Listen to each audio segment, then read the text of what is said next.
Rasanya benar-benar menusuk, bukan? Anda sudah mengorbankan waktu, energi, bahkan mungkin harta benda demi menolong orang lain. Tapi balasan yang datang justru rasa sakit, pengkhianatan, atau fitnah yang tiada henti. Hati kecil Anda menjerit, "Ya Allah, sampai kapan hamba harus begini? Apakah menjadi orang baik itu memang takdirnya harus selalu menanggung beban dan luka?" Jika rasa lelah itu kini memeluk erat jiwa Anda, saudaraku, bersiaplah, karena kita akan bongkar tuntas rahasia terbesar di balik ujian kebaikan ini dan janji indah apa yang Allah siapkan bagi hati yang remuk namun tetap teguh. Assalamualaikum warahmatullahi wabarakatuh, sahabat beriman yang dirahmati Allah. Saya tahu persis bahwa sapaan hangat ini mungkin terasa sedikit berat diterima, sebab hati Anda sedang digelayuti awan mendung bernama kekecewaan. Kelelahan emosional itu nyata, jamaah sekalian. Ketika niat tulus kita disalahartikan, ketika tangan yang kita ulurkan justru digigit balik, kita mulai bertanya, apa gunanya kebaikan ini? Sebagian dari kita bahkan mungkin sampai pada titik di mana kita ingin menutup rapat-rapat pintu hati, berhenti peduli, dan memilih menjadi pribadi yang masa bodoh, hanya karena lelah disakiti. Namun, percayalah, ini adalah momen krusial yang menentukan kualitas iman kita di hadapan Sang Pencipta, Rob semesta alam. Kelelahan yang Anda rasakan bukanlah kelemahan, melainkan alarm bahwa Anda telah mencapai batas toleransi terhadap perlakuan buruk manusia. Kita sering lupa, saudaraku, bahwa fitrah manusiawi kita memang haus akan validasi. Kita berharap senyum dibalas senyum, pertolongan dibalas terima kasih, dan pengorbanan dihargai dengan kesetiaan. Ketika harapan ini runtuh, sakitnya bukan main. Lebih perih daripada luka fisik. Kita merasa seolah seluruh energi yang kita curahkan telah dibuang sia-sia ke dalam jurang pengabaian dan khianat. Ini adalah jebakan syaitan yang paling halus, membuat kita menyamakan kebaikan dengan pertukaran setara, padahal kebaikan sejati adalah investasi akhirat. Mari kita tarik napas panjang dan ingat kembali satu prinsip dasar. Siapa sesungguhnya target dari segala amal kebaikan yang kita lakukan? Jika kita berbuat baik semata-mata karena ingin dipuji, ingin dibalas, atau ingin diakui sebagai malaikat di mata manusia, maka wajar jika kita kecewa, karena ekspektasi kepada makhluk selalu berujung pada rasa hamba. Kita memasang saham di tempat yang salah. Kita menuntut bunga dari modal yang kita tanam di ladang fana. Manusia itu pelupa, saudaraku. Mereka tidak punya kemampuan untuk memberikan balasan yang setara dengan ketulusan hati Anda, sebab kapasitas hati mereka terbatas. Inilah mengapa Rasulullah SAW mengajarkan kita tentang ikhlas, sebuah kata yang ringan diucapkan namun sangat berat dalam timbangan. Ikhlas adalah mengubah orientasi niat dari horizontal, manusia ke manusia, menjadi vertikal, hamba ke Allah. Ketika Anda disakiti setelah berbuat baik, sebenarnya Allah sedang memberikan kesempatan emas, kesempatan untuk membersihkan niat Anda dari segala kotoran pujian duniawi. Sakit hati itu adalah deterjen yang memaksa niat Anda hanya tertuju kepadanya. Jika Anda tetap mampu tersenyum dan berkata, "Cukuplah Allah yang menjadi saksi niatku," maka Anda lulus dari ujian terberat ini. Pahala kebaikan Anda tidak pernah hangus hanya karena manusia tidak menghargainya. Tidak ada satupun tetes keringat, tidak satupun air mata, tidak satupun senyum tulus yang terlepas dari pandangan Allah Azza wa Jalla. Dalam Qiyas Az-Zalzalah ayat 78, Allah mengingatkan kita, barang siapa yang mengerjakan kebaikan seberat darah pun, niscaya dia akan melihat balasannya. Dan barang siapa yang mengerjakan kejahatan sebesar darah pun, niscaya dia akan melihat balasannya pula. Perhatikan sahabat beriman, Allah tidak pernah menyinggung soal apresiasi manusia. Dia hanya menjamin balasan yang sangat presisi atas setiap perbuatan kita. Maka, ketika orang lain membalas kebaikan Anda dengan keburukan, biarkan mereka. Fokus kita haruslah pada sang pemilik balasan, bukan pada penerima manfaat yang lalai. Anggaplah mereka hanyalah perantara.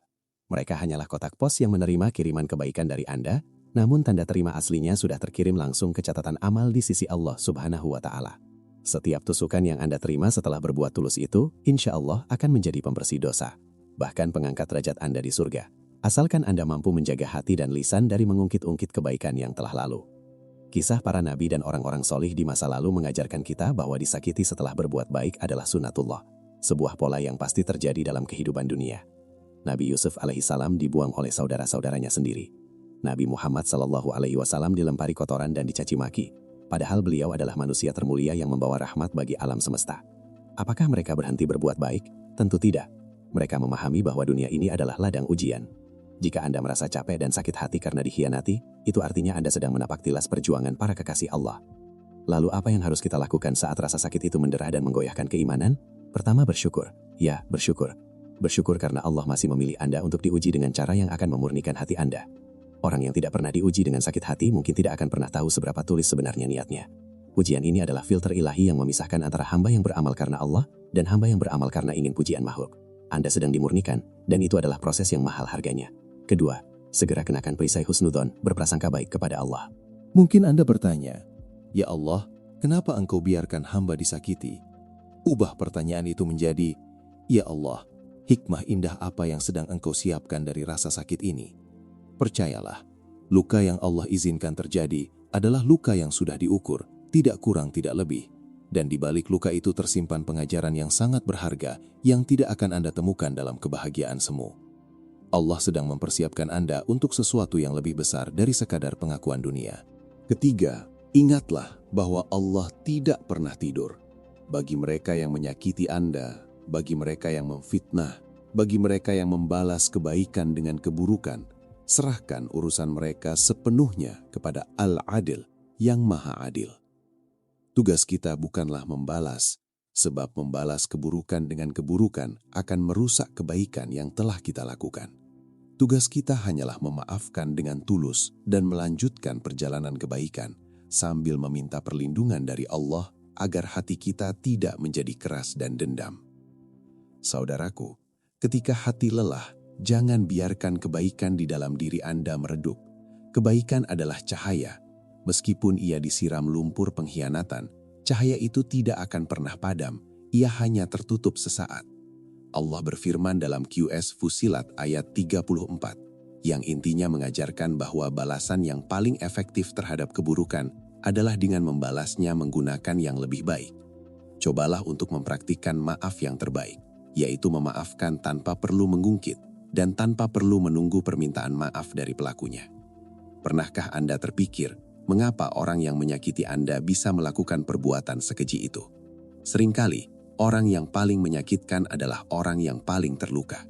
Kekurangan kasih sayang, kehampaan spiritual, dan kegelapan di hati mereka membuat mereka tidak mampu melihat keindahan ketulusan Anda. Mereka adalah orang yang harus kita doakan, bukan hanya dimarahi. Doa terbaik bagi mereka adalah agar Allah membimbing hati mereka, agar mereka tidak terus menambah catatan dosa di hari penghisaban kelak.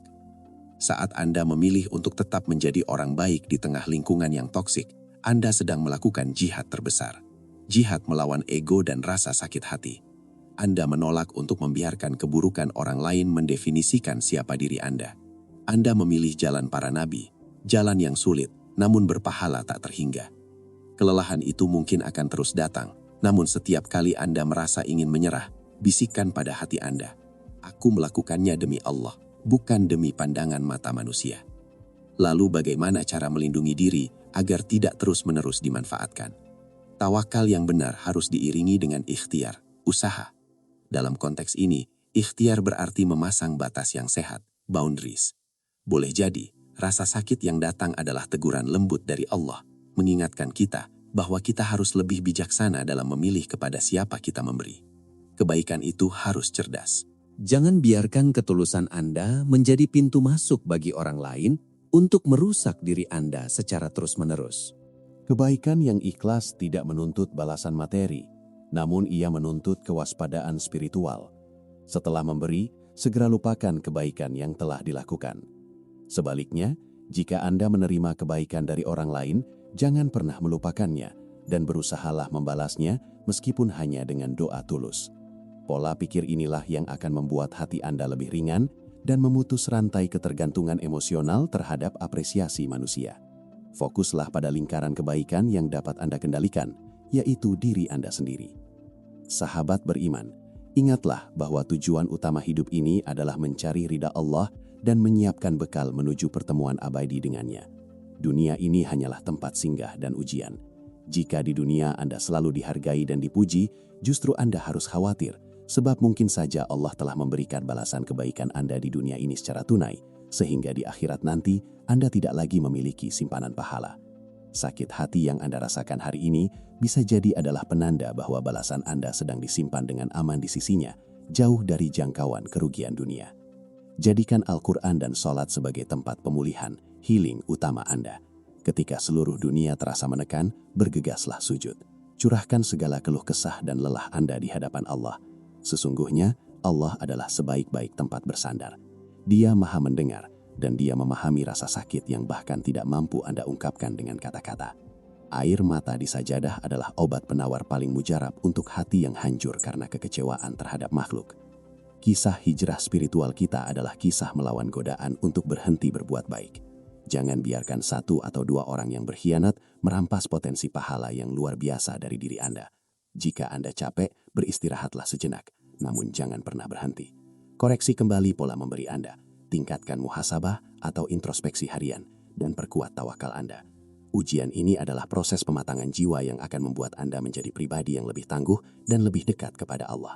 Setiap kali Anda merasa ingin menyerah, bayangkan pemandangan indah di hari kiamat. Ketika timbangan amal diletakkan, Allah memanggil para malaikat untuk mencatat ganjaran atas setiap fitnah yang Anda terima, setiap pengkhianatan yang Anda maafkan, dan setiap senyum tulus yang Anda berikan, meskipun hati Anda sedang berdarah. Di saat itulah, Anda akan sadar bahwa kelelahan duniawi ini tidak ada artinya dibandingkan kebahagiaan abadi yang sedang menanti Anda. Ingat, kekuatan seorang mukmin sejati tidak diukur dari seberapa banyak orang yang menyukainya, tetapi dari seberapa teguh ia bertahan di atas nilai-nilai kebenaran, meskipun ia harus berjalan sendirian. Jadilah seperti pohon yang berbuah lebat. Ketika dilempari batu, ia tetap membalasnya dengan menjatuhkan buah yang manis. Ini adalah manifestasi keimanan tertinggi, sahabatku, yang melampaui logika duniawi yang dangkal. Maka setelah sesi perenungan ini, mari kita ubah perspektif kita. Rasa capek itu adalah pengingat, bukan penutup. Ia adalah sinyal bahwa kita harus mengisi ulang energi spiritual langsung dari sumbernya, yaitu melalui ibadah yang berkualitas. Jangan pernah merasa rugi menjadi orang baik. Justru kerugian terbesar adalah ketika kita membiarkan kepahitan merusak kemurnian hati kita, sehingga kita berhenti berinvestasi untuk surga. Jurus terakhir kita adalah doa. Doa adalah senjata mukmin. Berdoalah agar Allah menguatkan hati Anda, memberikan istiqomah dalam kebaikan, dan menggantikan setiap rasa sakit dengan kemuliaan yang jauh lebih besar. Berdoalah pula untuk mereka yang menyakiti Anda. Semoga Allah membuka pintu hidayah bagi mereka. Dengan mendoakan kebaikan bagi musuh Anda telah memenangkan peperangan hati yang paling sulit. Saudaraku, mari kita tutup pertemuan penuh hikmah ini dengan janji pada diri sendiri. Saya tidak akan pernah membiarkan keburukan orang lain memadamkan cahaya kebaikan di hati saya. Saya akan terus menjadi hamba yang tulus, sebab saya tahu bahwa bos sejati saya adalah Allah Subhanahu wa Ta'ala, dan Dia tidak pernah lalai menunaikan janjinya. Marilah kita terus berbuat baik, karena kita adalah duta rahmat, bukan duta kepahitan. Jangan lupa untuk berbagi tausiah singkat ini kepada saudara-saudara kita yang mungkin sedang merasakan kelelahan serupa. Tulis di kolom komentar, amin ya Rob, sebagai bentuk komitmen Anda untuk terus ikhlas dan teguh. Dan mari kita saling mendoakan. Semoga kita semua dikumpulkan dalam surganya. Surga yang menjadi balasan bagi setiap hati yang tulus dan sabar. Subhanakallahumma wa bihamdika. Asyhadu an la ilaha illa anta. Astaghfiruka wa atubu ilaik. Wassalamualaikum warahmatullahi wabarakatuh.